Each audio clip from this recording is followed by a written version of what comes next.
This is Sunday COMiX Brunch. We don't have the video in this room. I just realized, so we're going to have to quickly switch to the other room. And while I do that, I'm just going to vamp here. Hope everyone's week. Oh, look, it's us. Oh, my God. Oh, we're not ready. I'm not fully clothed. You can guess what part's not clothed. Oh, my God. This is so embarrassing. I can't find it. All right, here's the brunch intro. Welcome to the Sunday COMiX Brunch, where we dine on comics and comics headlines, hosted by Mr. Anderson and Meredith Logren. Join them and their guests as they go over the comics headlines from this week and their projects, brought to you by the Comics News Wire and Geek Insider. Warning and disclaimer. The views and opinions expressed on this live feed are those of the guests, speakers, and or hosts, and do not necessarily reflect the beliefs, official policies, ethics, or positions of the content providers, advertisers, additional hosts, and or guests, hosting sites, groups, or entities attached to this programming. Viewer discretion is advised. Being real for a second, doesn't it suck that we have to do something like that? That we just can't have opinions now like adults? You actually have to warn people, I might have an opinion. Oh my God, I might say something that no one expects. Uh-oh. Be quiet, Rob. The number drops. My opinion is more important than your facts, all right? I know, right? Don't you dare bring facts up to me. So how's everyone doing? We're starting a new week. We're starting a new month, actually, tomorrow. We made it to March. That means we'll be 1 year into the suck. That's right. And speaking of being into the suck, you can get that amazing Kickstarter right now. CB Zane, last couple hours, we'll be talking about that. We'll be talking about the awards today. Pretty excited about that. We're doing crowdfunding this evening. Good morning, Trish. Hey, Trish. Oh, she called me a pretty lady. Why, thank you. Aww. I'm Rob today. Meredith's Rob. Give me a great show. C is having mechanical problems. We're going to do the open thing. Well, let's do it. I'm in a mood. Fuck it. Let's do it. Let's just put this out here. Anyone can come on the show today. Morning, I'm in rare form. In rare form this morning. And I'm not in a bad mood. Don't get me wrong. It's not a bad mood.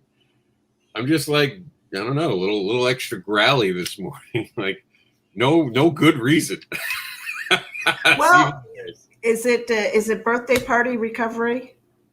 Oh, it was maybe because my kid lost his birthday party ability because of, again, for the second time. Oops, that's us. At least we know it's working. He lost it again, and I did everything I could yesterday, balancing, New York Comic-Con had their meetup, so for like an hour or two I was on with them, but like you're balancing your kid, trying to keep him happy. For anyone who's a parent, they know your kid winds up getting into this mood where they want nothing to do with you. And it gets more constant the older they get. Like when he was 2, I couldn't shake him. He was a shadow. 3, he sort of would like had to be an eye shot. Now it's like I could leave and he doesn't care. He's like, just put some Cheerios on the table for me and some milk, and you can go about your business, buddy. Mm-hmm. No caring about me for like an hour or two. But then he comes looking for me. But I feel it. I feel it drifting. I feel the drift happening now. I'm like, the teenager's starting to come out, and he's only 6. I don't know, maybe. Poor buddy, he'd had a little bit of a tummy issue that sent us into the COVID protocol on the other day, and I know we're not supposed to say it, but who cares? So we were running around to doctors on Friday, day before his birthday. So we get to the dinner, everything's great. He's sitting with his mom. We had one of those, world connections that you don't want on a normal day.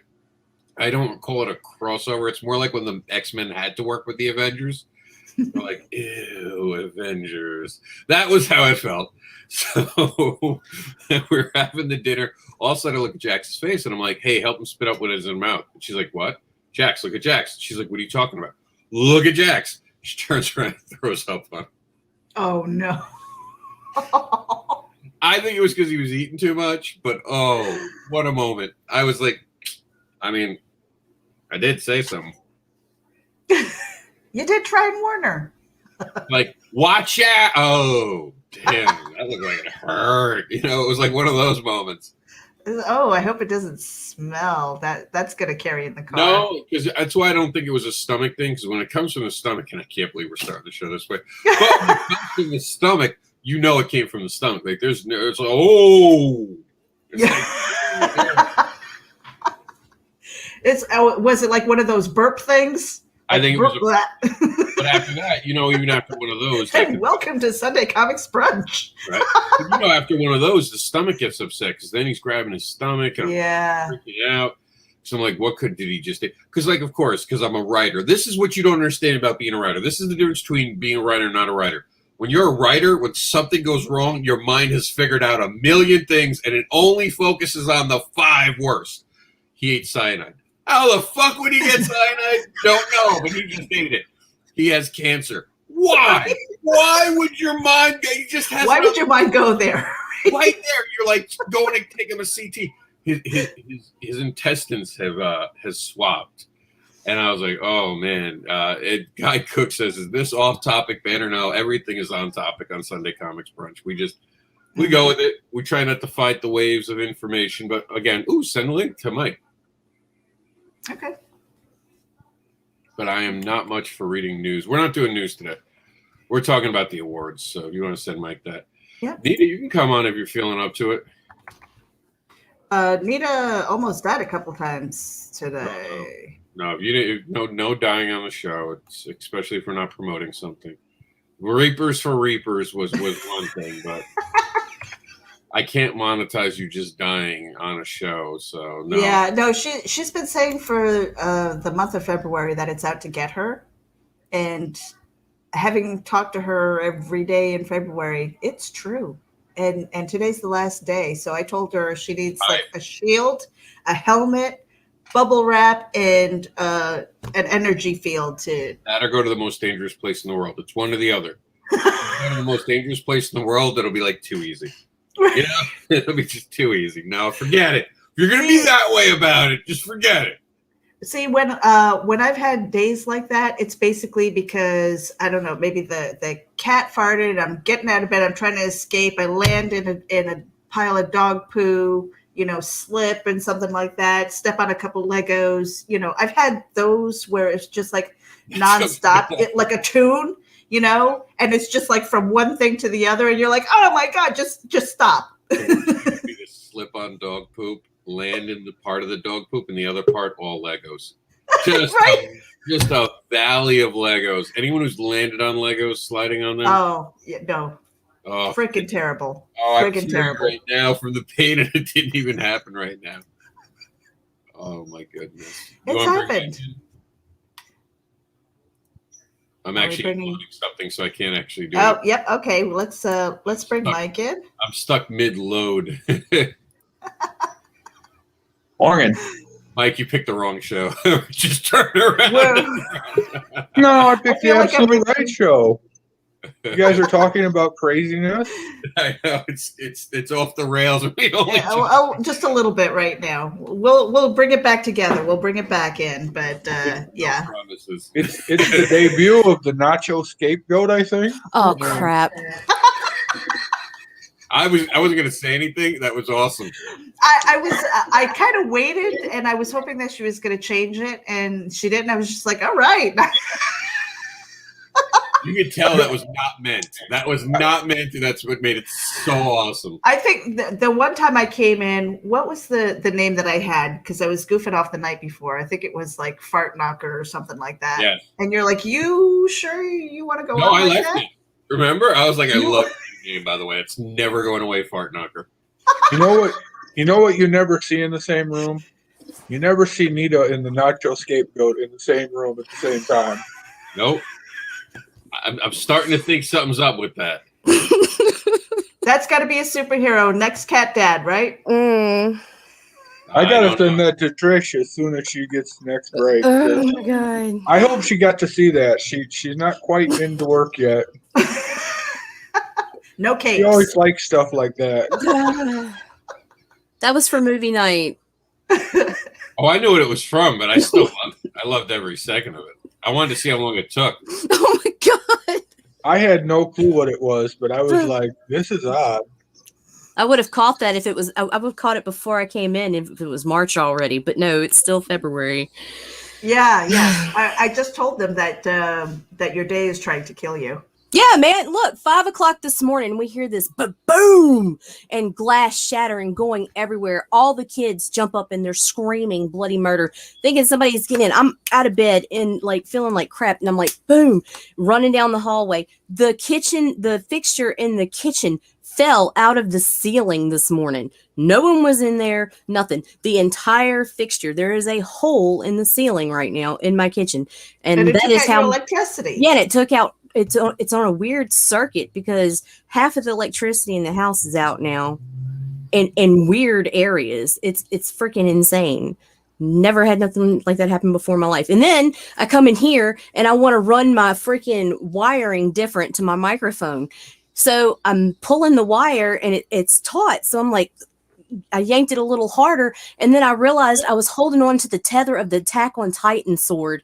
And when I pulled it, that sucker came down at my face, straight out of the sheath. Like I stopped it, like right here. Look, like this. Like I am not even kidding. It came out like this, and I caught it like that. And I'm like looking at this bitch, and I'm like, holy shit, this is some Final Destination shit going on right now. I'm not going anywhere, y'all. Like I'm freaking. You have to sacrifice a virgin. Sex with a virgin or something. I don't know. That's how it works, right? I think that's how it works. Throw somebody in a volcano. Why would you throw a perfectly good virgin away, Meredith? Why would you throw a perfectly good virgin away like that? Oh my god. Oh. Good morning, Pops. Hey, good morning. Good morning, Pops. And just the weight of that sword alone. By the way, that thing's not light. That sucker, if it would have come down on my face, that'd have been, boy, I'd have been looking pretty when we vlog later, Meredith. Mm-hmm. Hey, Pops, make sure to share this on social media for us, including the Twitter. Oh, wow, making fun of Pops' clip wings. I'm just teasing Pops. Poor Pops. They cut his wings. Pops has prom-com on today. Right? Yeah. Yeah, I know. The better shows here. I'm sorry. You should have just not scheduled right now, Pops, knowing we'd be here 2 hours. I don't think it starts till after this one's over. Smart man. Because we've been talking about some of the best things ever this morning. Swords coming to kill people. Mm-hmm. Chandeliers dropping. This has been an adventure. I'm telling y'all. It's February's last day to get me until next year. So it's trying its best. It's going to take me out today. Well, you think it's February's last day, but I've seen that a lot of stores have February 30th marked on groceries. I'm not sure when that occurs, but that's coming up, I think. Oh, my God. That's the hidden day of February coming for us all. The day that's never happened, and it will happen. Oh, yeah. It will be a day. So, Rob, we've got the Independent Creator Awards happening this evening. 6 o'clock. See, I remember. I'm much more interested in what we're talking about today. It's Indie Vault tonight, right? Reel it in, Rob. Tonight is Indie Vault night. Like, fine, we'll do a show or something. I don't know.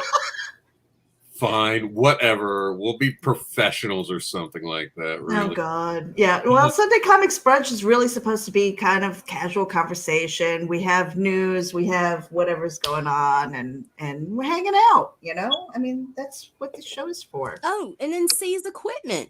Like, I'm telling you, everything bad in February. Yesterday, he got the new desk in. He put his desk together, and he was moving his Surface Pro and his drawing tablet over so that he had an area to stream and an area to draw. And the Surface just died. It's over. Mm-hmm. It was like gave up the ghost and went away. We sat there and played with that cord forever. And then you said you saw an orb. Yeah, that was when I was talking to you. Right. Like, I'm like, what the hell was that? What? She broke an antique vanity. I did. Yesterday. I released some kind of demon. That's what I'm thinking. Like, get some Gorilla Glue and put that piece back on. Doesn't work that way. You need Constantine. You need some sage. I've got the sage, like, right here. Virgin blood. See, You need virgin blood, Meredith. That's why you don't throw them in the I've volcano. been burning the hell out of this shit, and bad stuff's still happening. You Like, got the what- wrong stuff then. Oh man, You bought the wrong seed. They told me it was the real deal. they lied. Be like, here, the demon be like, pass it to me. Thomas, Pops, John Celestri, Russ Leach is tuning in on the live stream. Thanks, guys. We do have a link shared out if anybody wants to pop in here. We are going to talk about the Independent Creator Award. That is kind of do a little bit of pre-show today, but yeah, we're a little bit off the rails today, and I'm glad for it because I just don't know if I could do serious. I'm still trying to wake up right now. I've been up for hours, but it just feels like, I don't know. Tonight's award is all about crowdfunding, I believe. This is a really good award for people because It those is, people and that go voting out is there- still open. those people that go out there and wave a flag, I mean, they deserve some recognition. Mm-hmm.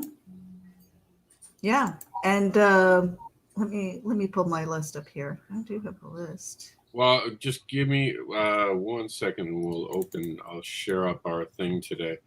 And one of the things that I want to do really quickly, because I'm missing one of the awards. I have decals for it. So, Meredith, I want you to talk quickly about our Kickstarter before we get into it. Speaking of crowdfunding, tonight we're here. Let's talk about our crowdfunding. Wow. Yeah.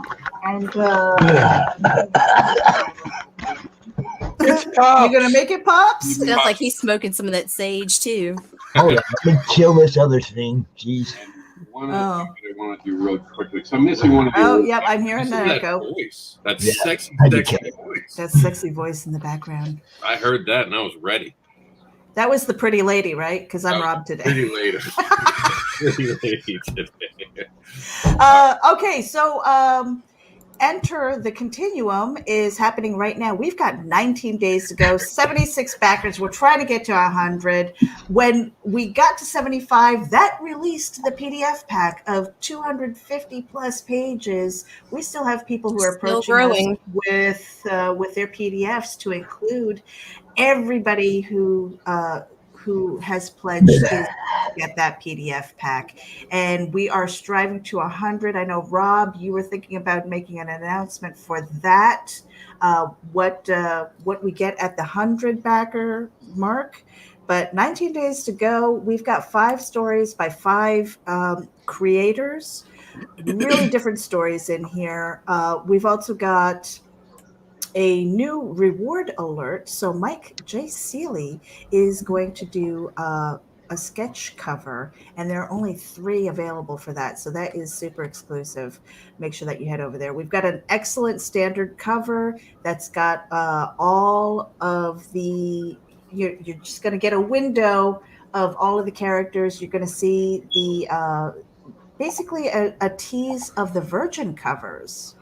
So really excited about that. It is 40 pages. It's an oversized first issue. Again, 5 different stories. We've got Wolf, which is Rob, and just tell me when to stop because I can wax it for a while. I only got a couple minutes. I got a studio. Oh well, you know what, Pops? I know that you've got a show. Why don't you talk a little bit about CromCon, and then we're going to put you the heck out of here. I just want to say thank you guys for everything you do for us. Okay. I mean, I blipped by and I heard somebody mentioning CromCon. I'm like, cool. I love you guys, man. And I just shared you guys out what you're doing right now everywhere. Y'all watch CromCon tonight. It could be wild. It could be really wild. After hours, after 9 o'clock, tune in. That's all I got to say. CromCon 11. Anything could happen. CromCon 11 on Comic Talk with Pops on YouTube. Rob, thanks for the minute. Appreciate you, brother. Anytime. Y'all have a good day. Have a good show. Peace. All right, Pops. And I see Erin popping in here. She could talk about the comic book school a little bit too, if you wanted to get in here, Erin. Hey, I think that's Chuck too. And we've got Everybody's here. Chuck. And Chuck is a host next week. I mean, we've got Well, Russ. send Barry in the link. He's the Send host. Barry. I'm Send Barry looking in for the this link. one file that's driving my entire world crazy. you know when you Oh. have one file missing on your computer, and you Yeah. can see it, you know you've saved it, and you don't know where it's saved. All right. So No. who wants a link in here? I know we shared it publicly, but I don't want to spam the channels because that's how we got into trouble the one time. So if anybody wants in, let me know, and I will send you a link in DM on Facebook. But yeah, so back to Enter the Continuum. We've got Wolf. We've got Reapers. What- Only Death Can Meredith. Save Us. Meredith, I was Yeah. about to say this right before we had the Pops thing. Why don't you just play the video? Yeah. Is it in the room?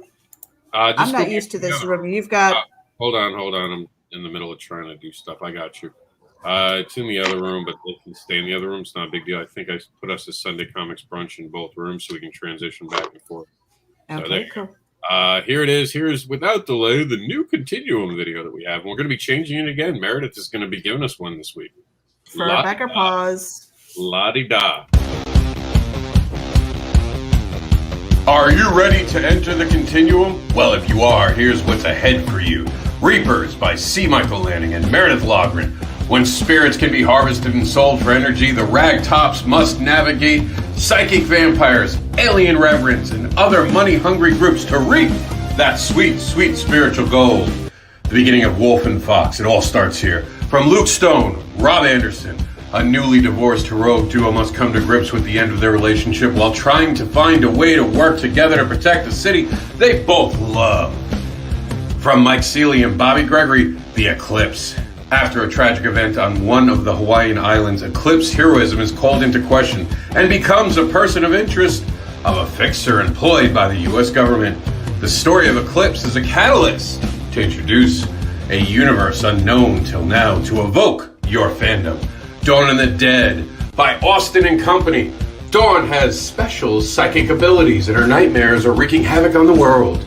Now she has been kidnapped by a nefarious group who wants to tap into her nightmares. They will soon find out that her deepest, darkest fears are raising the dead. And finally, Only Death Can Save Us. That's right, from Russ Leach and Company. Only Death Can Save Us is a Bronze Age-inspired cosmic fantasy romp, and you'll get the first 8 pages of this epic within the Continuum. If Twilight Zone, Outer Limits, and Hitchcock Presents were working together and was a comic book series, it would be the Continuum.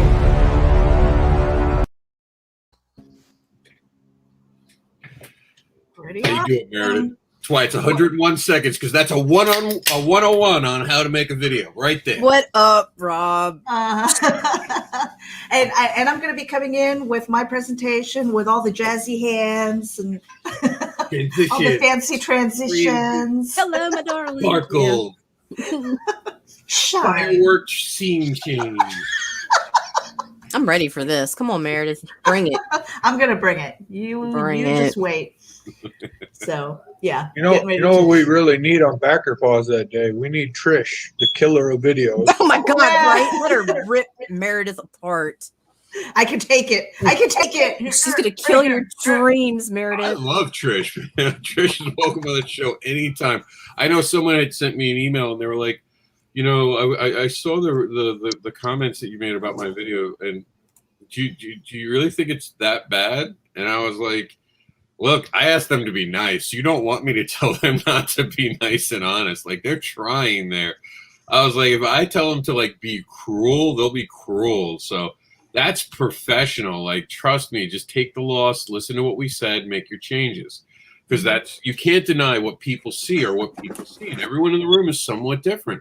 I know there are times I'm like, I actually dug that. And then Meredith will be like, no, that's horrible. That's actually absolute poop.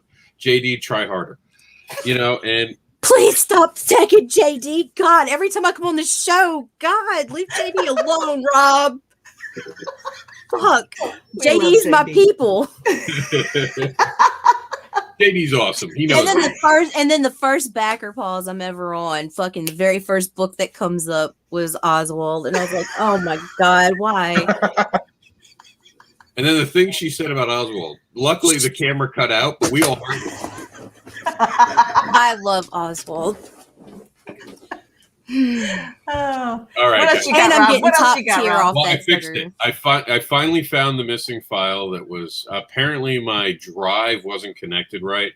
So my life was apparently not worthy. So I had to re-up my drive to get it because it was the photo in the Photoshop drive. You have to be apparently hanging out to. So here we go.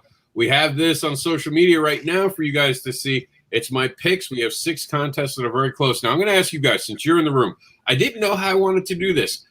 We're on the last day, so anything we really talk about today can actually sway the vote. So I'm going to let everyone in the room make this decision. Are we going to try to stay neutral, or are we going to talk about our favorites? I don't care either way. I'm literally like the devil's on this side, the angel's on that side, and I don't know which one to listen to today. I like the neutrality because it allows it. I don't want to feel like I swayed someone. Except for Rookie of the Year. Rookie of the Year, which Meredith, you might as well fucking concede, dude. But Not that's happening. Not happening. I'm coming after Pops. Yeah, Rookie's not this week, so No, but still. that's still alive. All right, so what do you think, Mike? Stay neutral today? I think the show should sort of be neutral. I mean, I'm hoping that people get stirred up to vote. That's what I want. I mean, yeah. Right. I don't want to be so neutral that they're just like, oh, it doesn't matter. We don't need to vote. Because I think everybody should vote. If you have an idea, there was one that I didn't have any idea, like the printer. I was like, I've never printed a book. I'm not sure who to go for here. But you got my books. You know that really cool cover? Oh, yeah. That comes from COMiX Impressions, which is our actual first award to talk about today. This is the printer of 2020. Look at those, Meredith, right? See, you inspired me to make something better for this second time. Because Meredith had said the transitions were hard. Of course, it was the transitions. The transitions were hard during the show last week when she and Nita were hosting. So we made these. So here we go. This is Printer of the Year. We have, COMiX Wellspring. I think they have a top. I forget. I think it's Greco's / COMiX Wellspring. They're part of the event. COMiX Impressions. That's if you've ever bought a book from me in the last 2 to 3 years, it has been a COMiX Impressions book. Those beautiful hard covers are COMiX Impression. They do an amazing job. Kablam, I've gotten my books printed from Kablam as well. A little bit of a company that's been around for a while now. One of the first ones to allow us creators to print. So there's 3 good printers, 2 of them in Florida, believe it or not, one up there in Michigan. And Yeah, again, actually, I think Nita can speak about Kablam a little bit too. Right? Well, I just know that it's Thomas Floramonte's or Tommy Floramonte from Silverline. That's his company. Mm-hmm. So yeah, good people, good quality books. And I think it was kind of sad. What does he say? I'm writing notes down. Oh, cool. Thank you. Yeah, both of those companies, all of them, honestly, I've gotten books from, including Wellspring. I'm sad more people didn't put their printers up, and I don't know what that means for the industry because I know people are constantly unhappy with their printers. But I can tell you, COMiX Impressions, I've never had any problems with personally. Even if there's a problem, Rich Boy is there to help you, walk you through it, give you the insight. Like we're going to be doing the continuum through that, and he's already. We'll talk to him. He walks us through any file issues. He'll tell you if you have a low res file. That's something no one else really does in this industry. They'll just print it. You send them a low res file, they'll print it and be like, "Well, that's what you sent me." They won't stop and go, "Hey guys, you just sent a low res file." So I think that's pretty cool of them. And of course, Kablam has the history, and we have the Michigan one up. I'm sad more people didn't get inactive with that because there are so many printers out there. Why aren't people doing that? Meredith, you don't have to put them in. The votes are in our main thread today. There's a link to be able to get them to any one of these. I did that purposely today. Okay, good. Let's see. Can you give her a direct link? For printer, that's the link that I just dropped in. No, I'm asking her. What do you want to? I'm not you. I was asking her, Erin. What did you want? Like a direct link to all the voting? Because we do have a thread for all the voting. Actually, remember on Comic Book Advocates, we actually have a thread that has all of it. So we can do that for you too. But yeah, that's the first one. So then we have the second one, up, and this is the independent cosplay of 2020. I'll be honest, I was a little disappointed, and this isn't against anyone. We didn't see any cosplayers playing for just fandom. This was a little more commercial than we saw last year. So we had cut out the genres because there just wasn't enough interest. Again, and that makes sense considering it was 2020. We didn't have a lot of shows. So, but you had three great, we're doing all the top threes in there. And here's three great examples of cosplay. This would have been, if this was a category, a genre of its own, like a category within the genre, it would have been promotional. So, but because we didn't have anyone not doing promotional pictures this year, this will just be the independent cosplayer award of this year. You have the Dragon Lord mask. You have Harley Anderson, who was part of what? Does anyone know the campaign that is? Naughty stripper assassin fairies. Thank you. Wendy Steenshiner. Yes, and then we had Fire Bitch. And by the way, Haley Anderson is the cosplayer for the what character? I don't know. They didn't write the character, did they? That she's cosplaying. I think that might be Sireneth, but I've never read the book, so I'm only guessing. All right, and then you have Karen Nicole, and you had a couple people, I think, doing the Dragon Lord mask thing here. Mm-hmm. So, I mean, this is an interesting category. It'll be back again, of course. We want to encourage it. That's do we want to give away how close they are at this point, Mike, or not really? I think you should. I mean, we can people talk should about know. It. So with that particular one, and I can bring it up for us. Actually, you know what we'll do? I'm going to go to Facebook, and I'll just call up my profile. So we have them all listed this morning on my profile to make it really easy. So we'll call up me or Mr. Anderson. There we go. Here we go. And here we go. So we're live right now. That's the bumper that I used because I was lazy this morning. All right. Where is it? Where is it? Where's my 6? So I'm doing this. I'm trying to do this every weekday, but you know, with Jax being sick this week, I had a couple issues with it. But here we go. So, what are we doing? We're doing the cosplay. Cosplay. Where's cosplay? Cosplay. Why is cosplay? Oh, something's missing down here, I think. Oh, this is canceled. That's why. Okay, so this is cosplay. Here we go. We'll talk about canceled too in a second, so I did want to bring that up because a little bit of controversy, and again, I wanted to address it just to clear the air. Here we go. Karen Nicole's got 34. Matt Knowles is 24. Pops has 15, but Pops is for Haley Anderson. And you have December Lace, and Cat Dad is actually in here. So we'll show some other things real quick. Here's Bobby Gregory's Cat Dad. We even had Heroinberg. Although I think that what cost them here is that it was a group photo. I don't even know if they had won, how the council behind this would have had to decide how to do that. Because that's almost an unfair advantage to put a group versus just one person. It didn't get enough votes that it became a problem. There's a Fire Bitch cosplay. I think we're missing one. The Dragon Lord mask or the Naughty Fairy Stripper Assassin. Oh, here it is. There it is. Yeah. So here we go. That's Pops. I love those boots. Those boots are amazing. And I'm not really a boot person, but those are pretty cool. And here you go. The Dragon Lord. So we're going to have voting until 4 p.m. today. So at 4 p.m., voting officially will end for... I don't know. Do you guys think we should just keep letting it go to the very end, considering we're talking about it now? Have it go to like 6 o'clock like we did last week? Or do you think that there's going to be an upset? Because, you know, a lot of the stuff that's working in the background, making those panels and stuff, if there's an upset, you know, we're really going against the clock. I'm quick.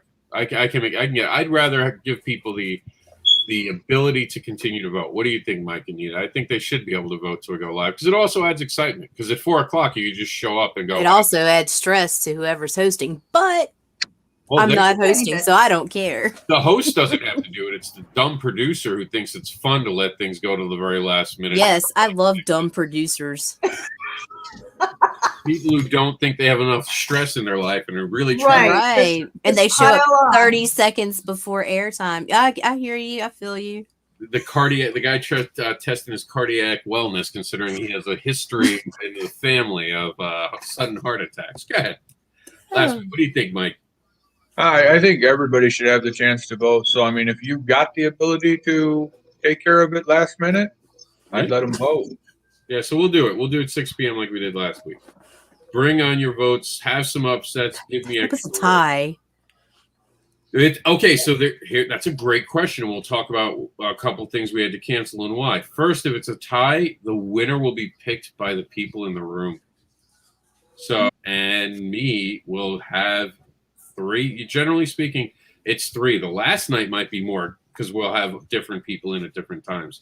It hasn't happened yet, but it would be this year because it's fan choice. It would come down to the people in the room. Wow. We would pick the winner because it was a dead tie. But what I would really try to do is I would put it off until the end of the show, bring it up at the very beginning, saying, we're at a tie now, help me out. I would start as the announcer voice. Please go and vote right now. We'll announce at the end of the show. Because I don't ever want to have to make that call. And for those who are wondering, we announced this last week. Next year in 21, we're bringing back the awards, but it'll be fans to a point. And then what the fans will do is they'll pick 3. The fans will pick the top 3 like we're seeing today. So this is starting what's going to be next year. The judges will pick one random one as a group. There'll be a council of judges. How that's going to work, I don't know. The first year we used 100 judges, believe it or not. And we separated that. No one knew what anyone was doing. And it kept in a like this beautiful, there couldn't be people talking to try to team up. This was all natural and organic. I really like that. But the bigger awards, I had a council. But even the council didn't always know each other. This year, I made the council know each other, and I think I'll keep that. But the council will run everyone else. And the council only voted for like the IP of the year, something you had to read. Because I wanted to make sure people had read the material. Mm-hmm. So in this summer, we're going to open it up. You guys are going to be able to tell me, how do you want the awards run for 21? Who does that? Me. And no, we're not charging for these awards. I know there are some other award programs that tried to charge for awards. I will never charge to do this. I'll stop doing it before we charge for it. That does not mean we won't take on sponsors. Sponsors are completely different. And if we, the first thing, Meredith, what was the first thing I said we could do if we got sponsors? Pay people? No, we could get awards. We could actually get physical awards. We could actually like hand someone something and mail it to them. Well, yeah. See, on my wish list was basically getting somebody to do the social media. But you did say awards. Yes, you did say like a physical. I would love to, even if we just printed the things that are the awards and have them laminated nicely or put in like a cheap Michaels frame, it's still a step forward than where we are today. I think eventually we'll get there. And quite honestly, everybody had an opportunity to put in a 30-second bump this year. Yep, and I teased them last week, and oh yeah, the teasing will continue this week. I will egg people on during the show because, again, I gave, and this is all about the shine. How do you guys get shine? That's what everyone always asks. Well, how come I'm not getting the same amount of views Rob gets? How come Rob does some? I put up a thought coming off of a freaking hamster wheel at the gym for my cardio because I have to do something. I think of something. I go, ooh, type, and I got 100 responses. I don't know how that happens, people. I just say things and it drives people crazy. But this was an opportunity for you to drive people crazy with your awesome creation to get people interested in it, and no one showed up. And I mean, come on, people. And they're showing up. I mean, we have Brian Polito part of this now. Brian Polito is running actively for an award now. And someone nominated him, but he shared it. He literally shared it. So now he's part of it. So these awards are going to keep growing every year. We've never tried to tell you we're the biggest awards show in the world. We've never tried to flex about how great we are. That's not the speed we're at here, guys. This is about bringing something to the fans and creators that's fair, ethical, moral, and goes down a strict code. Meredith's been in the room. She was part of the council this year. She knows how much we talk about things. Anything that shows up. Not only that, but I love the fact that when people are nominating things, especially if they're not in my network, I'm finding new to me stuff, which is great, you know. So now their fandom is growing because of that. You know, those nominations, they mean something. This is an opportunity to shine, to get your stuff out there and reach a broader audience. So you mean it's not a circle jerk award like half the other awards? Wow, Rob. I think we get into you know, even with Kickstarters, we've had this discussion even on Kickstarters with these videos, backer pause. A lot of times we're speaking to the audience that we already know and not focused on the audience that we don't know. Mm-hmm. And I think these awards help shine a light on the people that we don't know. Absolutely. The people that aren't in the normal circle, they really need to push here, because those Kickstarters that are just like, oh, I'm struggling to make it and everything, you just need to reach other people's people. Mm-hmm. And you'll get so much more out of it. You can talk to your own people all day long. They've already, they're buying your stuff, right? Mm-hmm. Yeah. They're either buying your stuff or they're not, you know, but you want to reach that audience beyond. Now, we talked about this on the awards show last week. We had to cancel something last week. So we had decided last year that if anything didn't have enough physical participants and not enough attraction to the award, we weren't just going to hand someone the award. We canceled something last week with the crowdfunding. We had canceled this over a week ago when it turned out Backer Pause was the only crowdfunding award that went. And I canceled it. I had the votes. I could have just handed myself an award this day. I was the one who brought it up to the group and said, I want to cancel it. No one's there. You know, I'm sticking by the 3-person rule. I'd rather it be a 4-person rule. And trust me, that'll be one thing I bring up next year is I want to increase it to 4. Did you send Varian the link, Meredith? I asked you like 20 minutes ago. Varian's going to be mad at me now. It's all your fault. You're explaining it when he gets here. So, you know, we're not going to, Mike, wouldn't you agree that if there's only 2 people running for something that's not really a contest, that's not really award worthy? No, it's not. It's sad. I mean, you would hope there's more. And we did promote it. Meredith knows I've spent the last 3 months of my life now working on this, talking about this, telling people about this. You know, I have always advocated for this. And I'm heartbroken that we have to cancel awards, to be honest with you guys. I want to see the competition because, like Meredith says, it shows new people and puts shine on people. I think that this particular one was very difficult because, you know, I wanted to put Geek Insider up there for Geek Speak, but we don't talk just comics, you know. But if I had enough shows that qualified, you know, to have. But the point of this award was there should be shows focusing. There should be, but I don't know. I mean, Backer Pause is different because what we're doing is it's helping other people. But when you have shows that are just crowdfunds day in, day out, that's all it is. I don't know if that gets. You have all these people who want to do shows, but none of them are doing that. No one are really focusing, really helping people out, getting people in, rotating them in and out, not making it boring and making it interesting. So what does everyone do? Copy what's interesting instead of making something new. That disturbs me. You want to be a creator, go out and create something. Varian, are you in the room? Is your mic off? Your camera's off, right? Yeah, I'm backstage. No, you're I'm in the room? Okay, cool. Yeah, here, I'll turn. I have a setting. There's a new setting on StreamYard that lets me be the announcer voice when my camera's off. Hold on. I'm trying to find where it is now. You can all see and hear me. There you go. Yes. Yeah, there you go. There you are. Yeah, it's just an avatar thing. I can turn it off so like during the awards tonight, no one ever has to see my avatar and I can just be the announcer voice. Right. Yeah. No, I'm here. Thanks for having me. Sorry, I asked Meredith to give you a link 20 minutes ago and she didn't send it. I'm a jerk. She has a lot of stuff, dude. She has a lot of stuff on her plate. She can be forgiven. But Varian, would you let an award go? Because I know you're running awards this September. Would you let an award just be against 2 people? Like, do you think that's award worthy? I mean, that's a versus. That's not an award to me.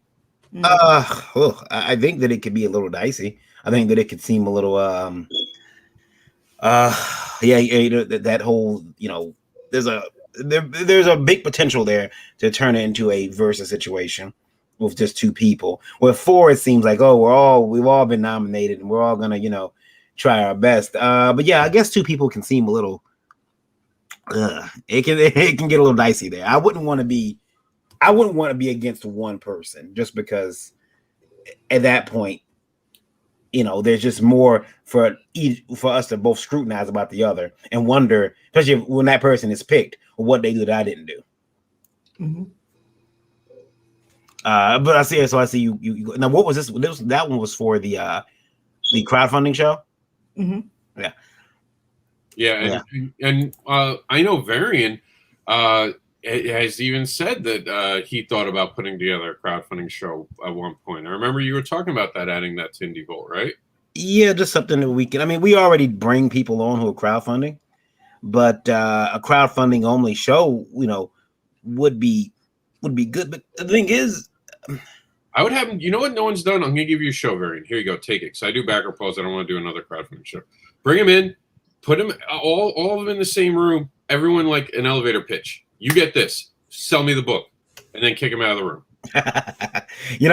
There's been some shows like that. Nothing planned. But there's been some shows like that from bigger names who brought people in. Yeah. But we did that last year.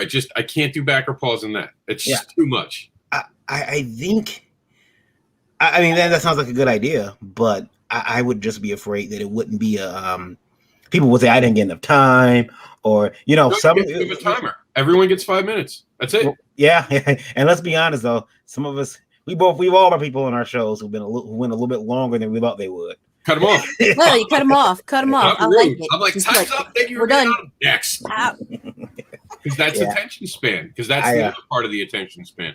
We talk about that on backer posts. Same thing with the video. When did you lose your attention span? You can even have it as a gong show. Oh, very right. You can have people on the judges like American Idol where they buzz, and then when they get 3 X's, they're kicked off. Sorry. Right. Oh my God. So what you do is you just have everybody turn their icons to X's.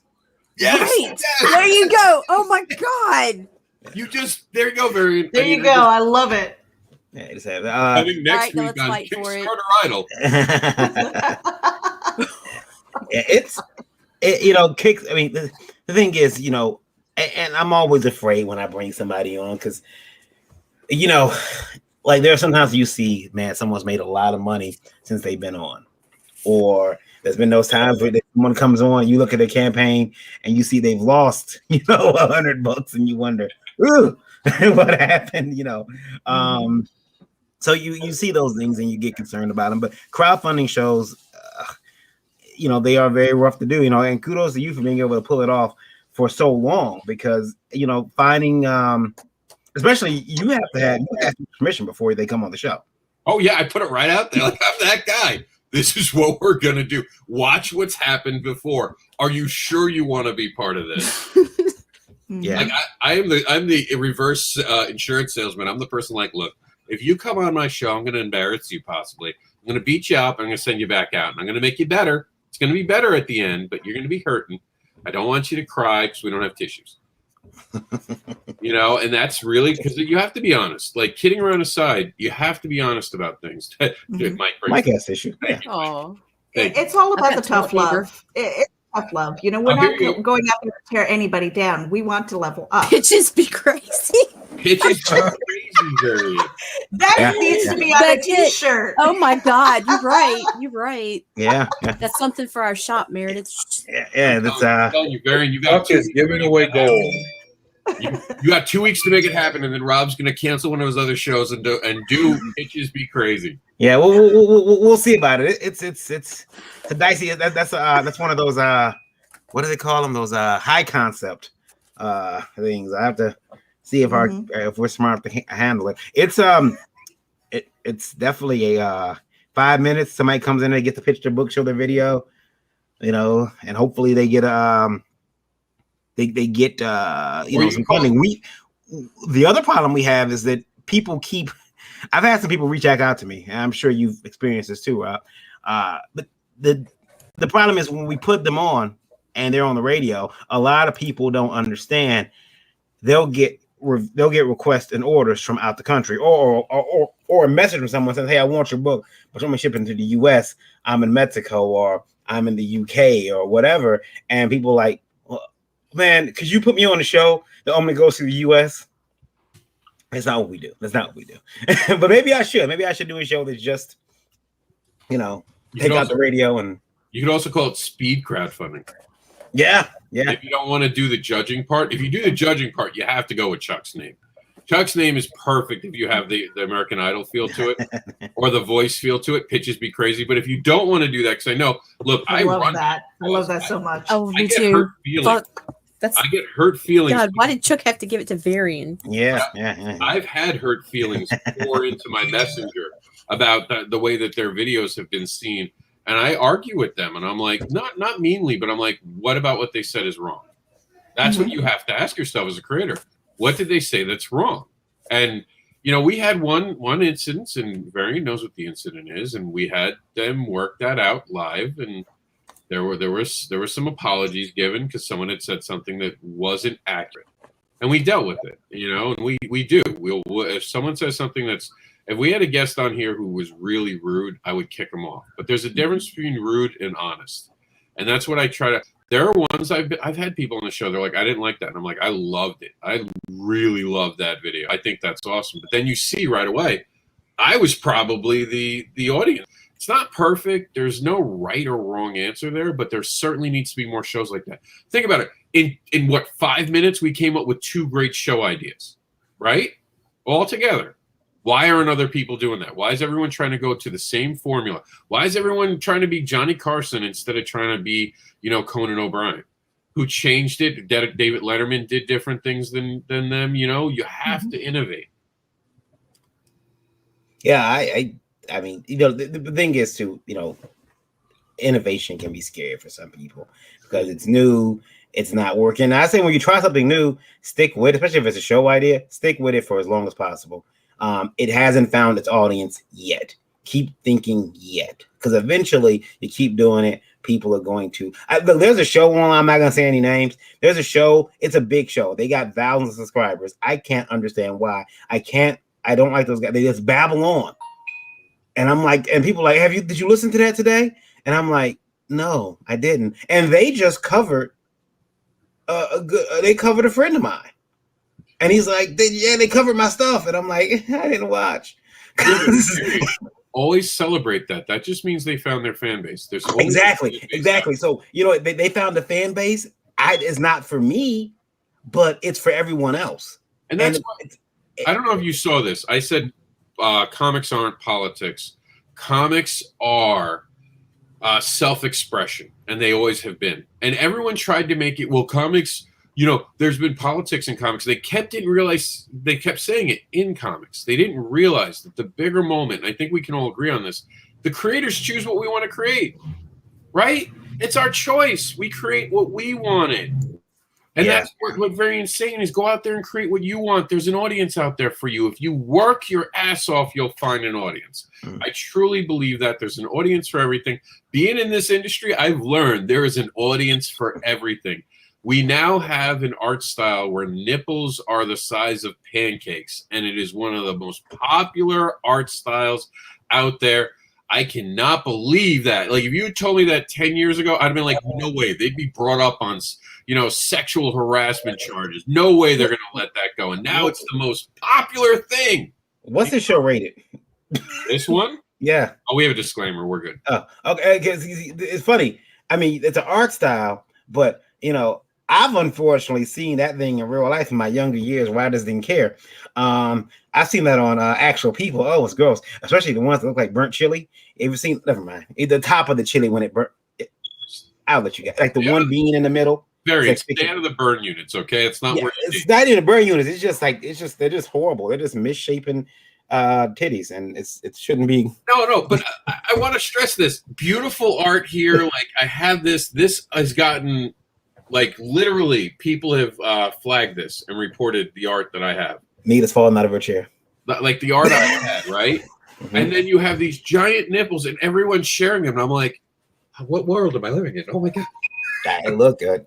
I mean, I've seen some pretty bad ones. They look like, I mean, like, you know, when balloons get old and the air they change at the bottom of the balloon and it starts to change. It's yeah, balloon. And yes, ladies and gentlemen, Barry is in charge of our actual rating department over at COMiX. Just so you all know, the milk has gone bad. I have no concerns about him hosting the awards tonight, none at all. But we're going to move on to our next. Varian to HR. Varian to HR. The most he misunderstood. We gave a warning for say anything you think out loud. The most hustled crowdfunding game of the year comes down to Luke Stone, Matt Knowles, and Chuck Pino as the top 3 candidates.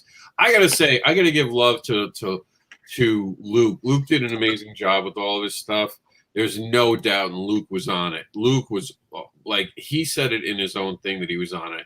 But like, you can't stop the machine that is Chuck. Chuck is always talking about something. Chuck, if he ain't an editor on it and helping to promote it, he's just giving some shine. In the middle of his own campaign, he takes the time to give other people shine. I don't see that unless they're trying to do that flex moment. We've all seen it, and there's nothing wrong with it, so I'm not picking on it. But it's that, hey, guys, let's talk about your crowdfunding because they saw on a show that you should do that. So other people bring up your Facebook IQ. It's smart. It's business. I get it. But Chuck doesn't do that. Chuck literally just shoots out, hey, look at this thing. I like this. I just backed this. I think this is cool. You know, so Chuck is a powerhouse of getting out there and seeing people and talking to people and being everywhere at once. I mean, Tom was talking about Chuck's on every single day.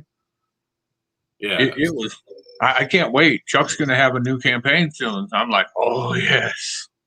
Belial 2 is going to get to people, and there's going to be either Belial 3 or Welcome to the Void. I'm working on a book with Chuck. Chuck will be out there again in Facebook land, hitting everybody. It's going to be awesome. Yeah, and that's not to put any dirt or lack of luster on any other person in here. We have Rob, who did an amazing job crowdfunding this year with the Wolf. I saw that, the Sapphire Spectre. It is just a volume thing here. Like, Luke was on from March until the end of the year. I know that. I watched it. But Chuck was on from January to January. You know what I mean? Like, he didn't take a break. He told me that he had done something like 40 shows in 30 days.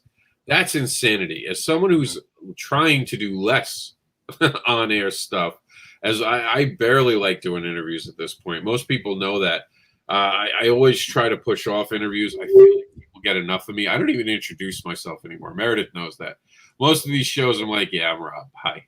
You know who I am. Let's just be honest. Yeah, but you know what, Rob? Again, it kind of goes to that whole thing, reaching the new audience. Mm-hmm. That's why I have chain links .site, so you can catch up on what the devil's doing. You know, I think that it's really, they deserve an award because to be able to go out there as long as some people do every day and be online is impressive. I know Meredith said it once, and I know I got that way, especially at the start when we started doing all the shows because, you know, everything else is shut down. I went down my timeline, and all I seen was my face talking different times. You know, I knew the days were different because I had a different shirt on, but I just kept seeing myself, and I'm like, oh my God, I'm tired of myself. I felt like, you know, like if I'm tired of seeing myself, everyone else must be too. Yep. And though that might not necessarily be true, it's just, you know, something that I felt, you know, okay, like you said, you get the urge to fall back a bit, do something else, you know, maybe, you know, give a show to someone else, let someone else handle it. So to be able to go out there and be recognized for that is impressive. Yeah, absolutely. And here we go with stretch goals. Stretch goals, that was a weird one. We experimented with this year because we got to break everything up into art, crowdfunding, words, and creation. So we got to throw some things out this year. Of course, 2 things failed. Another one that failed, I have it in my notes. Hold on. The other one that failed this year was best crowdfunding reward package. No one entered. Again, lack of people entering. So if you're not going to have enough people to be part of the contest, we're just going to cancel it. And that's just pure, hey, we want people excited. Hey, we want people engaged. You know, we're not just handing out an award. Like I said, this is not a circle jerk award. They have enough of those out there with the Friends Give Friends awards. I'm okay losing to anyone as long as they've got the better hustle than me this year. You know, and I'm fine with that. And I only put up a rare amount of things. Comic book school is something I'm very proud of. What I do with that, and of course, Cat Dad and Supermom. But I didn't try to overdo it because I don't really want to win an award this year. I want to see the awards showcase everyone, the shine. Doing this show, we've been doing this for months now. We're talking about people every week, brand new people that some other people have. Like Meredith said, we're introducing people to new audiences. So here we go. This is the stretch goal one. This didn't have as many people as I thought we were going to have. So here's that's kind of sad because there were a lot of great stretch goals out there. Right? Like, I mean, I'm not a huge stretch goal person, but there were some great ones. We got the Immortal Era keychain, which, by the way, is part of the PDF pack for Continuum now. You can get the first issue of the Immortal Era, now part of our PDF pack over at Enter the Continuum. Chuck's got Chuck's in a lot of these races. See, that's what I'm saying. Like, he was so present. Crowdfunding, he's over so many of them because he was so busy last year. Check out the sexy cosplay from December Lace. And then Wendy Steen. Can someone say her name? So I always mess up the middle. Wendy Steen Shaner. Thank you. That's a tongue twister for me. Gave us the Steph Wilson and Carrie Ann bottle opener for Naughty Fairy Steampunk playing cards. So here you go, guys. Whole bunch of stuff. We did have to edit the image. That's because we don't want any trouble. I don't believe in censorship, but I understand the need for it, especially on a platform that allows teenagers. So I am aware of that. For those who don't know, Facebook actually lowered their age from 17 to 13 over the last 2 years. Yeah, so check your friends if you're posting naughty. Yeah, be careful with that because that was a Facebook thing because they wanted to. So originally it was 17 and up. So I never mind talking about Barbara and putting out some risky stuff early on. But then when I found out they were letting younger kids on, I was like, okay, now you have to reel it in a bit. You have to. I started getting requests from friends' kids, and I was like, wait a minute, what? Yeah. Oh, no, we can't play. I'm sorry. And it makes it weird because, like, well, when my little cousin signed up, I'm like, oh, crap. I can't swear anymore. So now, like, I'm very, like, I don't know if everybody notices, but, like, my Facebook, I almost seem really, like, super nice. People don't know I cuss. Sweet guy, V. Yeah. If it's my Facebook status, I might actually have a fan or two. But you know, me in person, man, I cuss. But when I see him, I'm like, hey man, how's it going? Even though he's got to be 17 now, he probably cusses himself, but I'm like, no, we don't do that because you're a baby and you're small and fragile. Oh my god. I'm a truck driver. I'll own it. And then recently, apparently, Jax has been saying some things to his mom. I'm a Navy baby. And because he's saying some things to his mom, and it's not the usage is wrong, it's the things he's saying that I've suddenly been told that I have to now monitor the things that I say in front of my son. So, but is he using it in context? Yes, perfectly, but it still shouldn't be said to your mother or to a student person. My son is gone. He's lost his damn mind. He's been cussing, especially when he's. Let me tell you something. This boy is cussing when being disciplined, cussing at me. So he's using everything right. He's not like, you know, screw you, mother B. No, he's right. He's like, you know, F you. And I'm like, sweet, now we're fighting. Because Marion's like taking off the gloves. Oh, bitch, you want to play? All right. Yeah. With the level. Okay. You know, I had Jackson. So, Varian, I got one better for you. My 6-year-old just turned 6. The balls have dropped at 6. Mm-hmm. He got in trouble today. Got put on his bed. Got told not to mess with Cracker. Kept messing with Cracker. Cracker's a little older. She's an old little white dog. We're trying to take care of her. She's in her golden girls years. So he loves her, though, and he tries to pick her up. This morning, she's having a rough morning. I told her not to mess with her. So I go back, sit down. As soon as I sit down, he goes to mess with her. I come out, boom, boom, boom, like, roar, all angry, go on your bed. Oh, no. Half an hour later, I bring him out, tears, crying and all that, right? He makes up. He's sorry. Takes me by the hand, starts to gently walk me around the house, and suddenly we wind up in his bedroom, and he says, "Sit down." He was trying to put me on a timeout for putting him on a Oh, good. Mhm. I was like, wow, have you not negotiated well and not understood this relationship? I was like, you want to sit on your bed again? No. Yeah. No. Yeah. I once called my mother's mother on her. and it's funny because because back then, I'm gonna date myself here, but back then they had speed dial. You had to push this one button and it said grandma. I pushed the button. She called. I told my grandma what had happened. I gave it on my mother. So you think, well, he's not gonna do anything to her. I did get my justice. My mother didn't know I called, and she stayed on the phone with her for an hour and a half, long distance. So I did get my justice. Wow. I did get my vengeance. Very great. Too. I got a beating after that. Yeah, I got my ass. But it was 80s. I've been there as a kid. Jax walked away from that thinking he's a hot shot. I put Daddy on timeout. Like that kid, I'm telling you, his balls grew. Turning 6 made him so much of a little boss, man. I'm telling you, kids are crazy. So yeah, we have Naughty Fairies in the lead with 28. December Lace is right behind with 20. Like I said, this could end any way by the end of the day. By the time we get, because you're talking about 8 votes here. That is nothing. You can motivate your fan base if you wanted to. Immortal Era is not far behind. This was a pretty close race, actually. There's a wooden logo. There's Legos in the house. Big Lego birthday this year. So we had that logo, and you have a rear view mirror hanging capable thing. Although, I got to be honest, the capable thing, I think, will get you a ticket. If you try to put that in your if you have this, please don't put it in your thing and try to park in handicap. That should really come with a warning.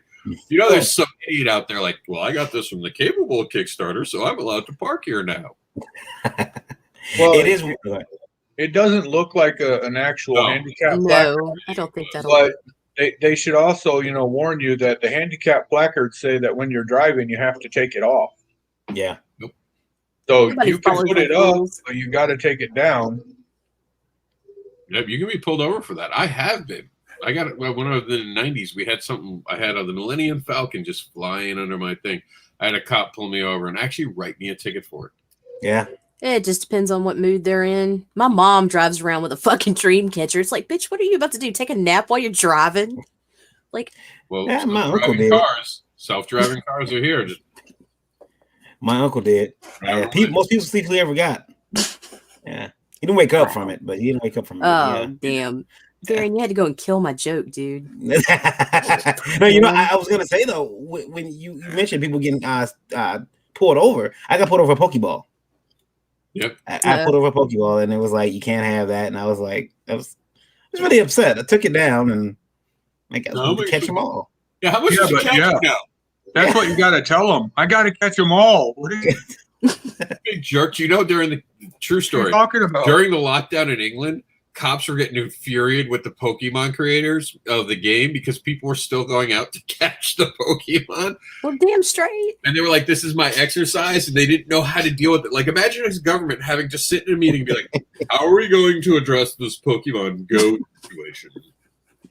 And they're English, so it's like, what is Pokemon? I don't know. They all know. Social distancing battle arenas. That's how you handle that. There's like a half an hour of everyone acting like they don't know what Pokemon is, but everyone in the room has the app downloaded. You know it. Yeah. There's a rare Squirtle in here. I gotta get it. It's right on your head. Don't move. The cop was a Trek fan, Rob. That's why you got the ticket. Like that had been the Enterprise, you'd have been fine, buddy. But go on. May the force be with you. Wait. Whoa. Snatch you out the car. That's whoa. Oh, damn, Meredith. Live long and get prostitutes. Not sure that's how that one goes, but it's close. Really close. I don't know. That's this, Rob. Yeah, that's this one. I think Kirk would agree. He's no, Kirk's is like live long and get some. Yeah. That's Kirk's motto for life. There was I won't say that. That might be improper for the Oh, after everything you said, I'm glad we finally found the word. Yeah, that might be. I won't say that. They were just my Jester variant. What was that? There's you got this way. You can live long as. We got I remember that there was a joke about Kirk having space STDs, and he was always like flailing and having these weird spasms, and it was just I won't make fun of it because I've been told I made light of it before, so I won't do it again. He had space STDs because he kept So this is the equivalent to, no disrespect, right now. This is what he's explaining it. But he's like, oh, I know people get offended, so I won't keep doing the joke.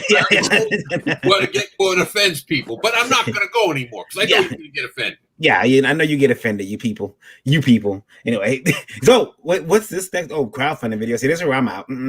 People get as mad about their videos as they do about nope. Not me. The top three are Cat Dad and Supermom. Belial again. There goes Chuck trying to take every award in the crowdfunding. And Tilt. And we will play the winner's video live tonight on the awards. And what time are those? I know they're 4, but I just want to remind them for everybody. Why is he asking? But I want to remind everybody. I know what time they are. I want to remind people who are listening. That's something Meredith thought it was 4 p.m. last week. It's like, I'll see you at 4 p.m., Rob. No, Meredith, no. For a month, I was like, 4 p.m., right? No, like, 6. No, every show. Like 4, right? No. And then right after she did the show, she's like, every time now she's been perfect. Oh, no, it's 6 p.m. I don't know why people keep saying 4 p.m. For months you told them 4 p.m. It's my broken brain. But yeah, this is pretty cool. The videos that we got to see. Essence House was up for it as well, by the way. This one had some good entries. And a couple of people forgot to put their videos, which I was kind of sad about, but I went back and I told people, hey, make sure you put in your video there because you want to see these things. There's the Tilt one. Florida guy, which never wound up here. Look, I don't really want to talk about it. I know there's some controversy about that. We're just going to leave that alone and let I think lawyers figure it out now. If I'm hearing everything the right way, so we're just going to quickly go on. Then you have a Midnight Hideaway. Apparently, I've never heard that one. That's why I say apparently. I don't know if it has a video because it says this video blew my mind. But it's a D&D. I don't know. I just don't know it. It might be great. And Only Death Can Save Us, which I really think is a shame it didn't even make the top 3 because Only Death Can Save Us had one of the best videos in my opinion. Again, everyone's point of view is different. The awards are definitely not at the point where you can just drop something. You have to motivate your fan base to get involved. And then that's the point of these awards is to build this shine. So, everything's possible still, guys. Get out there and vote. Well, but one of the best things about the awards is even if you're not hitting the number 1, people look down all the awards so they at least see your project. So, I mean, if Belial or Cat Dad or the other one that I'm brain is not remembering, any of those win, Tilt. Right. If any of those win, but you probably ran down the whole list and you read all of the names on the list just thinking about it. So I mean, those guys got a little bit of push. A few more people learned of them. And Crowdfunder of the Year comes down to 3, and I did not expect Cat Dad and Supermom to be there. I am thrilled it made it there. Belial, I am thrilled that I have either backed or have all of these titles. This is a great, I know I'm part of it, but forget Cat Dad and Supermom for a second. I'm honored just to be with Nightwolf and Belial. 2 amazing projects, 2 great creators behind it. This is a close one, I'll be honest with you. I'm in 3rd with 9. I didn't know you were involved in that project. Which one? The Cat Dad? Yeah, I'm the advocate. No. I'm the advocate for it. No. Thank you very much. I'm the guy who advocates. Nightwolf is 2nd with 13, and Belial looks like it's going to take it at this point. But like we said, you guys have time. Anyone can upset. 9 people watching right now. So if 9 people all voted for Nightwolf right now, that'd be an upset. Unless Chuck's watching. If Chuck's still watching. He's there. And I voted for actually Nightwolf and Belial if I could. As you guys noticed, there's no votes here. I have chosen not to vote. I know Bobby Gregory cast a couple votes, but Rob Anderson has not voted this year to keep it very fair and down the line, because you get a bunch of people to team up and people start crying. There's collusion. Suddenly you can't bribe people to vote for you. I don't know when that became a thing. I'm just saying, I'm from America. I thought we were allowed to lobby. Moving on. Moving on. I gotta put it on my list to create 7 new accounts today. Oh wow! Right? Like it's America. There Right? is that other Nita Lanning.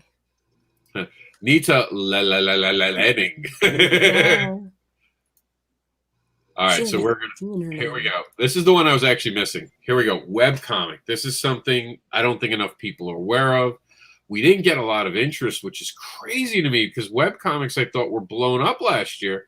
I know Variant's now you're now the host of It Came From Webtoons. I'm just standing in. I'm standing in as a host and side host until we find someone else who's much more capable than I am. But yeah, web comics are. I'll just throw some shade out there. It would have been nice for this award to have been mentioned on there. I'm just saying. It's funny. I didn't. I've been on the show for 3 weeks now, and it's. I wish people. It's hard to even get those creators to come on. I don't know what it is. They're like I don't know if it's. I don't want to say they're detached from the project. Maybe I should, so I can goad them a little bit. But like they need to. Some of these people we reached out to need to stand behind their project. It seems like the print folks, when we print a comic, we're very quick to say, "Hey, yeah, I'll come do your show. When do you want me on?" But the web comics, "Hey, can you come on the show?" "Oh, I'm really busy." Well, webcomics, in fairness, is that build it and they will come type of a situation, because they're on a platform, and I'm not picking on them. I'm being serious. Like, that's the field of dreams right there, right? You build your base on a site. While crowdfunding, it's like on the street corner. We're dancing, we're bebopping, we're breakdancing on the floor. We got our hat on the ground. We're trying to crowdfund a different way. I think it's just... I'm glad that's the standing on the street corner you went with. Okay. No, I was so going to go there. I was so about to go there. I don't know what you guys are talking about. This time I really don't know what you're talking about, because I'm from New York, and I look at everything from the New York point of view, and I'm clearly missing a joke.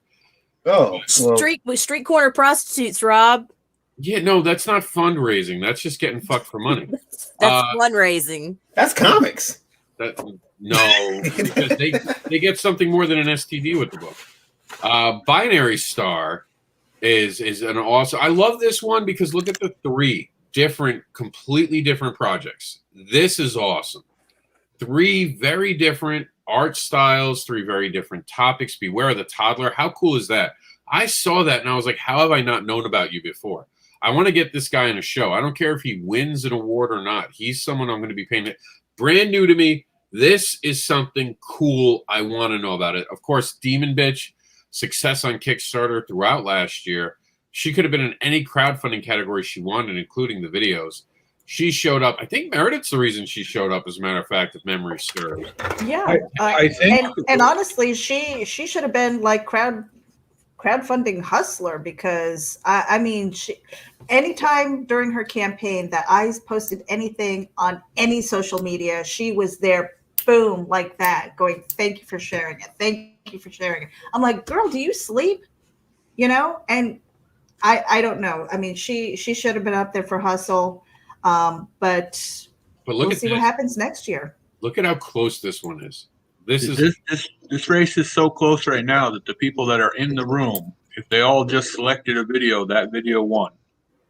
Yeah, it's that. Like, if you're watching George Grant, if you're watching Jamie Primack, if you're watching Meredith is obviously not running for it, but Christy Shin, you guys could motivate this win and take it right now while everyone else is sleeping. Because I guarantee you, and this happened, well, there was a little bit of controversy about us canceling something, and someone got a little offended about us canceling something, and I flat out told him, well, you didn't watch the awards, the first night of the awards.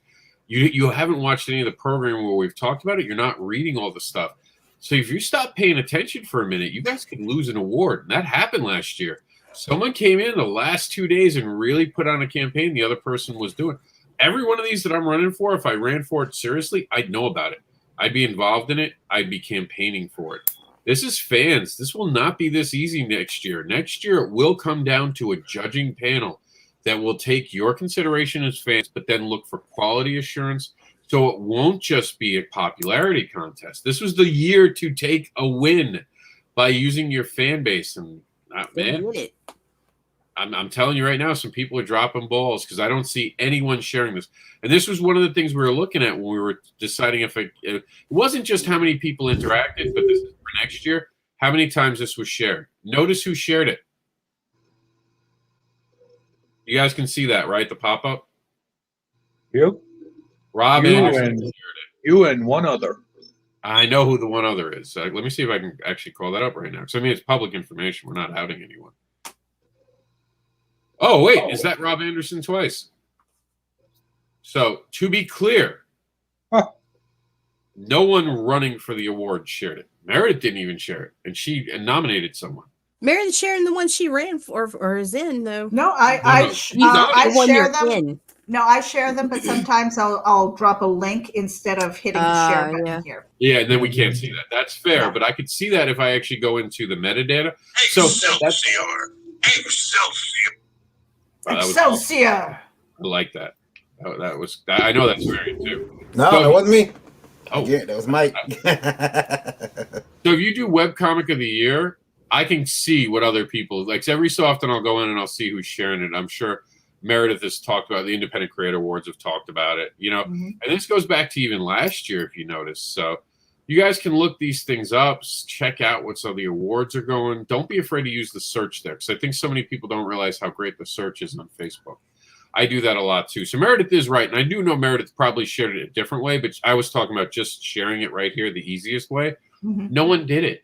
And this is why we get the things we get, and we get the certain winners. Let me tell you, Brian Polito showed up. This wasn't beneath him. He took the time. He wanted to win. If you think these awards are beneath you, I can't help you. Horse, this is water. Once again, I don't think it's beneath me. I run these. I take them serious. They are a big deal because we're competing. The fans got to choose this year. I tried to stay out. Meredith knows this. I've tried to stay neutral. I could have come in and swung a lot of my fan base behind things I wanted to.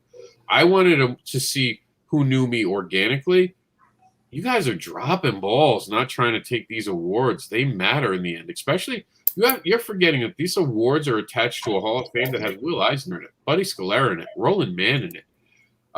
You know, we have Steve, who's an editor. We have, and I'll announce at the end of the show who the first inductee is, and I know Variant's trying to get someone, right? Yeah. Working hard. We're working on getting some great creators, and so this is something we're taking very seriously. This isn't a joke to anyone. This takes months of preparation and stuff to do. Hold on, Meredith, take over. I'll be right back. There are certainly some people that have really loved these awards, although, I mean, I've had people write me and say, hey, I'm up for this award. I'm really hopeful for it. And I really was like, oh, well, yeah, let me make sure I pay attention to it. I shared all the awards out last awards day, that day. Some of these awards, although like Webtoons, I've never read any of them. I mean, I have no connection to it. Yeah, it's kind of weird that like you get in this place where you don't want to share your own award, you don't want to vote for yourself, because, you know, we've been kind of made to believe, or at least educated to believe that, you know, that's kind of tacky, you know, so you don't want to vote for yourself, you don't want to send all your friends there, but at the same time, you know, it is that was a theme of this year, to get your fan base motivated to push you know, to push your product and to come and support you. You know, it just seems like, I think one of the things that, you know, I think why I mentioned it was that people sometimes think, oh, well, I'm not gonna win, so I'm not gonna even enter. Shouldn't think that way. At least enter. Sometimes, I mean, the nomination is a lot of times more impressive or bigger than the award itself. And if they would have pushed for it the whole time in the beginning, maybe they'd have more votes than they do when they decide in the middle of the campaign to decide, hey, look what I'm doing. Yeah. I feel that, Nita. I feel that. Yeah, I think that, you know, like you got a lot of good awards. You got a lot of good nominees up here. You know, a lot of people. I did want to say that I have reached out to a few people and I was like, why are you doing this? And they're like, oh, well, you know, why aren't you nominating yourself? Why aren't you putting your name in the ring? And they're looking at the list and they're going, oh, that person deserves it. I'm like, you don't understand that this is cute. also Eat your humble pie and get on here. It is a networking opportunity. It is a promotional marketing thing. You know, they're not thinking that way. They're thinking, oh, well, maybe I don't deserve it. You know, imposter syndrome, full blast. It's like, get your name in there, get your fan base motivated, go in and vote, and then go discover what everybody else is doing. I mean, I found so many new to me people, and I'm excited about it. I'm just, those are opportunities. Those are doors opening. So off topic, I had to run and give it to Meredith because someone rang my doorbell. There was apparently someone trying to take off one of my son's birthday thing. For those who watched my feed yesterday, that giant Goku out there, someone tried to take it off and another person stopped them apparently. And oh my God. Trying to ask what they were doing. They're like, oh, I thought this was just garbage or for sale. Like I had to deal with it.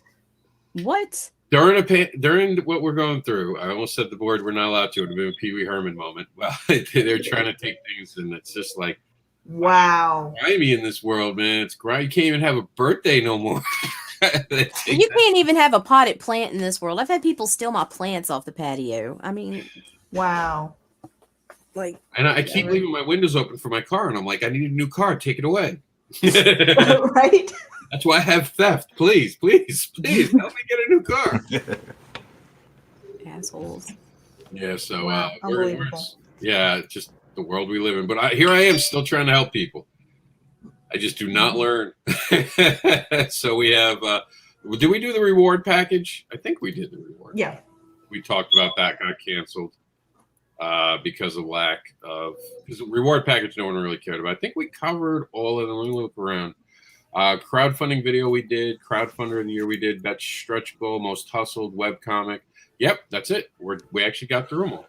Mm-hmm. So that was our list. And I'll take this moment to remind. Wait a minute. Was what? it comic book reviewer? No, that's going to be creation tonight. Creation. Okay. Yeah, that goes for creation or words. I forgot if it's mere Chuck. I have a list, so I can look it up. Yeah. I know all the awards. I just don't know what every show they go to. It's getting easier with 2 shows left. You asked me 2 weeks ago, I'd be like, I don't know. I'm going to go look at my list. But I do want to talk about this, not the continuum, but the fact that Into the Suck only has a few hours left. Please consider checking this out. Of course, my good friend Keith Thomas was the creator behind this with CB Zane, the writer. He passed on due to stomach cancer a few years ago. Very heartbreaking to me. He was a great cheerleader for everyone. He really was passionate. He was a great advocate. Like when people started calling me an advocate, I always thought that he was more of an advocate than I would have ever been. Type of situation, and I at first I didn't even like the name because I didn't think I had earned it like he had.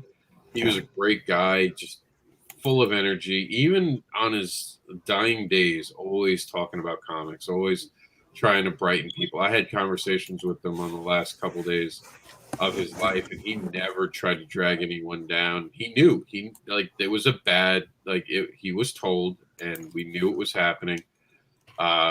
I did things behind the scenes to try to make him happy and smile, but with that energy, there's no way that we couldn't have considered him for the Hall of Fame. Mm-hmm. So this year, he will be the first inductee into the Independent Creator Hall of Fame. Postpartum, posthumous that's how you say it, right? Yeah. Inducted that way. CB Zane will be doing the honors. I am thrilled to have him in that Hall of Fame, and I'm sad that this will be the last time. I think, as far as I know, this is the last written work of Keith Thomas, and he deliberately made sure to finish this story. 4 hours. Yeah, 4 hours. 4 hours. So be part of it. Well, before you move on, I want to say about Keith. Keith stopped me from getting out of comics. I was at a convention, and I was like, "Yeah, I think this is gonna be my last show." And I just happened to be, blue placement next to Keith, and he started talking to me. And I left that convention for New Energy, and we maintained friendship over the years, and it was rough for me when he passed away, and I think I told the story before, but after he passed away, I was it was obviously sad, but Keith decided to send me. He knew I was a fan of Hot Toys, those action figures, really expensive. Everybody else calls them dolls, but he knew I was a big fan of him, so he sent me. He had, after he passed away, he had it arranged to send me his Blade figure, and that was a very watery walk back from the mailbox to see his name up there on the box. And I have the figure. It's in my glass box, and with the other figures, and right in front of that is a card. They printed off a cover to Into the Suck. They sent that with it, so it's kind of hard when I look at that case now, because I'm like, I know why that figure is there. So I miss Keith, and I'm glad to see that he's being honored here. I appreciate that, Rob. Well, that's what we he was a shining light, and I'm sad that more people, because this book got big.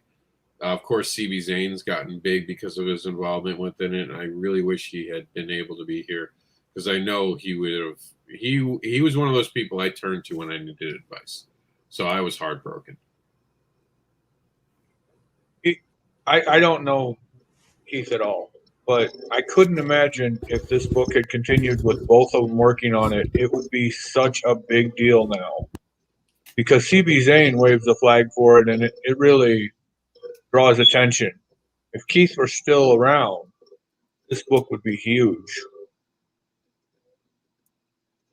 Yeah, I mean, it is huge, and he would have just been able to take a bow, and I think that's awesome. But I mean, we can't look backwards, right? But we can honor him for what he's done, and we will always honor him by having him in our Hall of Fame. We are at a 90-minute mark. For everyone who knows, we're trying to keep this show to an hour to 90 minutes from now on. So this is the end of it. I can't let the show go on without talking about our PDF pack. It's beyond 250 pages. It's 300 pages. Look at the titles involved. You're going to get The First Advocator, And They Call Us Monsters, T-Man and Hyperstrike, The Legacy of the View, Hybrids, issues 1 and 2. Maybe we'll get some Last Call comics from Variant if we're lucky. We're getting Nightwolf is actually part of that. Mary Jane is part of it. Shark of War is part of it. Immortal Era, Stormy, Amazonian, and I think it's AF. Hold on, I'm trying to see if I can blow the image up. Let me see. I think that and it's still growing. It is Saturday Night AF, Saturday Night promotional fight. So I mean, and like I said, I have more stuff. I just haven't gotten to it right now. In my email, I'm sure, because I was with my son yesterday for his birthday. So this is amazing. New reward alert, by the way. Get a one-of-a-kind sketch cover from Mike J. Seeley of a superhero of your choosing and collector's virgin cover of Eclipse, plus shipping for only $75. For those who don't know, Variant's got a story coming in, issue 2 or 3. Do you want to talk about that real quick? Well, yeah, I can talk a little about a superhero story. Normally I don't do straight up superheroes, but this one was one that I've been working on for a while, so I'm eager to jump in there and mess up the superhero genre. It's not deconstruction, it's not a reconstruction. It's just Variant fumbling his way through a superhero tale. And of course, Varian's a proud member of our Terraform family. He's been instrumental in building behind the scenes where we are today. So me, Meredith, and Nita here are all representatives of Terraform COMiX. So when I say this in a room with other people here, they'll hold me accountable. This is a lot of work that we have put in to make sure that this is going to be a great project. The Continuum really is the start of something bigger. We're hoping to get Mike to be in it because he's going to be a comic book creator. The goal is to get as many comic book creators to be part of the alumni as humanly possible. We are going to continue with that goal. And look at all we have here. Last day of Black History Month. Want to acknowledge that diversity is important in comics. Absolutely. Eclipse is one of these diverse characters I've never heard about. And I'll put it in the room. Has anyone ever heard of a Hawaiian hero? I think there might have been a Hawaiian hero in the old New Mutants. Well, not necessarily a Hawaiian hero, but no, but he didn't stay in Hawaii. Yeah, well, this one left Hawaii. Yeah, that's what I'm saying. Like, no one gives love. Puerto Rico too. Puerto Rico just a few years ago finally got their own hero, and it's weird when we think of that, right? Like, why don't they? There are states that don't even have it. Like, go to COMiX. There are literal states that have never had a superhero. Yeah, I think the only character that comes to mind was, I think King Shark was. Yes, Did a lot, but I think that's it. I think that's like, and then the freaking Inhumans TV show, they put him in Hawaii, but I think that was, yeah, that was just location. Yeah. And then of course there's this attractive new character here on the screen that's going to be the fixer for the United States. Just a very attractive looking man. We're all in trouble. That's going to be awesome. I thought it was cool, and here was a book, and if you look at it, it's the representation of diversity without any forced or any agenda. It's just, hey, me and Mike grew up in New York. This is how the world looks to me and him. And he was like, what if we did a hero who's lived in Hawaii? I was like, I love that. Because I know everyone's going to laugh in the room, and fine, I'll take it. I was a huge Magnum PI fan, and I loved the artistry of the islands and the difference and how remote it is. If you think about it, it's like its own little universe when you're that remote, right?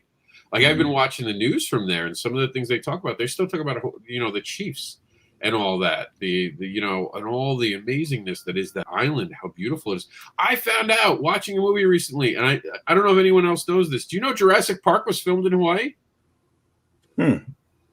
See, no one knew that. I thought it was Costa Rica. They said Costa Rica, right? Why would I doubt them? Nope, it was filmed in Hawaii. Part of it, at least. Mm-hmm. I'm sure that there are other locations, so that's kind of cool. And Reapers, I'm gonna let someone else talk about.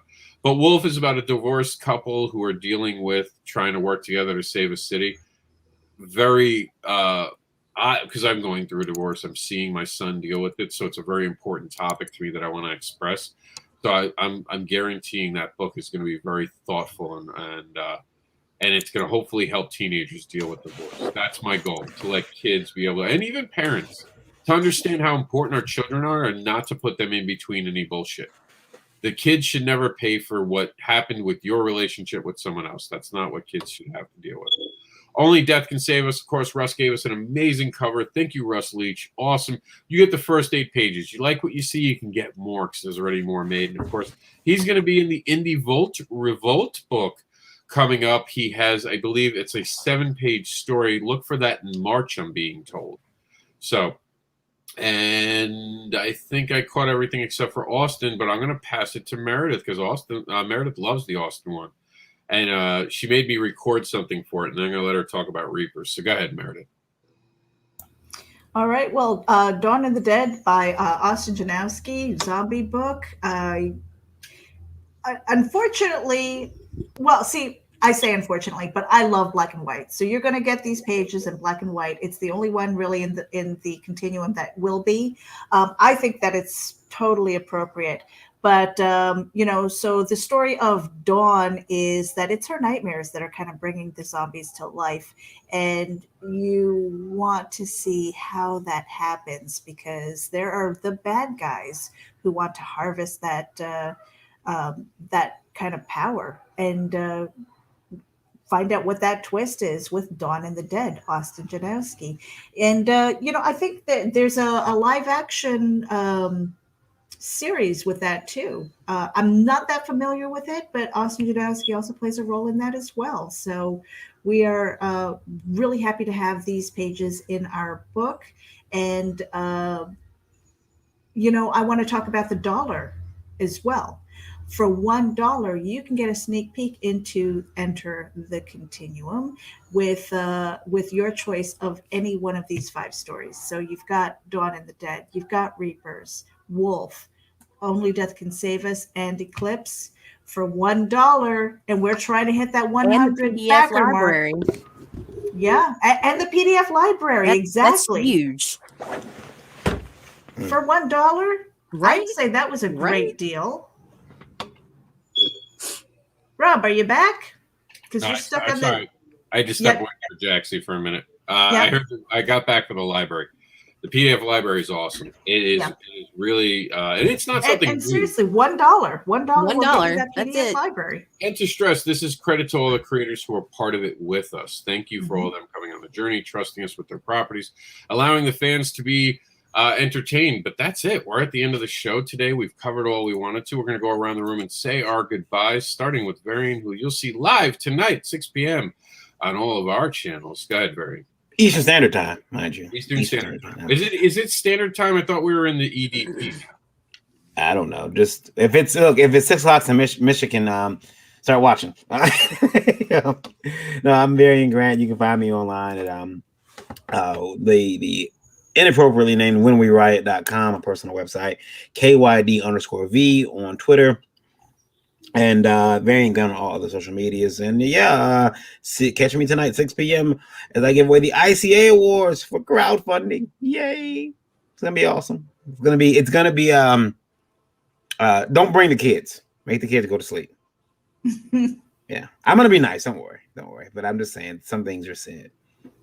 Mistakes are made. I apologize in advance. It'll be the only award show that we actually have to run the warning for. Yeah. My name is Nita Lanning. You can find me on Rage and YouTube with Meredith Logren and everywhere else on social media as Creating Chaos 24/7. Short and I'm simple. done, Rob. So short. I know. I wasn't even ready. Hi, I'm Mike Bankston. Me and my wife Trish, we back a lot of projects and follow a lot of things. I'm all over Facebook. Hey, Meredith Lockwood here, and I am a representative of Geek Insider, but also Terraform Comics. You want to follow me over at linktree.com/MEREJ99. You're going to have the links to our campaign for Terraform, Enter the Continuum. You're going to have the links to all of my social media, so you can follow me anywhere that I am active. Just don't peek in my windows. And That's Reapers, Rob, we didn't get to talk about that. I passed it to you, and you decided not to. No, yeah, Meredith, well- you fucked up. Oh, did I really? No, Yeah. 'cause Yeah. I wasn't doing the share screen and we were stuck on Austin Janowski. Because you didn't even Reapers, you change. want to head over there. You You went want to head straight- over there. You went straight to the PDF file, and then you went off. Just on run it. it. Do the elevator. Do it. Meredith went this way. We all went, bye, Meredith. No, I was like, what the fuck? Okay, but it's cool. But I was going to play the Reapers video on the way out, actually. There you go. I- Thank There you go. you. Thank you. I- Show some love. That's right. You can find all the stuff about me on chainlinks.site, and you can see what the devil's up to. For now, we're out of here. Thanks for hanging out with us and having breakfast, brunch, or whatever you did while you were watching the show. It's almost you dinner dirty time little now. people. You enjoy all this. Come join us for the awards. I love the fact that you guys voted so much and interacted. You told people who should join it. You even nominated people. You're all awesome. Thank you for making this award season interesting. I am looking forward to not being in charge of it for a few months. Yes, but I'm thrilled by how all of you have really changed how the awards hopefully will be done in the future by your interactions. 1 minute. And I'm done stalling because I've gotten in the right room. Here is Reapers. When spirits can be harvested and sold for energy, the Ragtops must navigate psychic vampires, alien reverends, and other money-hungry groups to reap that sweet, sweet spiritual gold.